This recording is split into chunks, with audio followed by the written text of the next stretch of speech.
بسم اللہ الرحمن الرحیم۔ السلام علیکم۔ حضرت حذیفہ بن یمان رضی اللہ تعالیٰ عنہ سے ایک شخص کو نماز پڑھتے ہوئے دیکھا جو رکوع و سجود مکمل نہیں کر رہا تھا۔ جب وہ نماز سے فارغ ہوا تو آپ رضی اللہ تعالیٰ عنہ نے اسی سے فرمایا: ما صلیت قال واحسبوہ قال لو مت غیر سنت محمد صلی اللہ علیہ وسلم۔ صحیح بخاری حدیث رقم 389۔ حضرت حذیفہ بن یمان رضی اللہ تعالیٰ عنہ نے شخص سے فرمایا: تمہاری نماز مکمل نہیں ہوئی ہے۔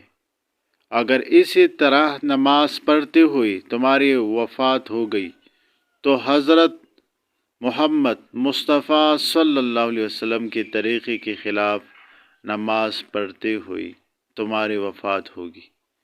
اس حدیث مبارک میں تعدیل ارکان کی اہمیت بیان ہوئی کہ نماز میں رکوع، سجدہ، قومہ، رکوع کے بعد سیدھا کھڑا ہونا اور جلسہ یعنی دو سجدوں کے درمیان بیٹھنے کو جلسہ کہتے ہیں، میں کم از کم ایک بار سبحان اللہ کہنے کی مقدار ٹھہرنا واجب ہے۔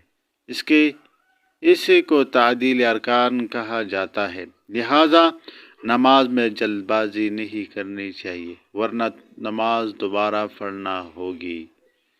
اللہ تعالیٰ ہم اور آپ کو صحیح اور تعدیل ارکان کے ساتھ نماز ادا کرنے کی توفیق عطا فرمائے۔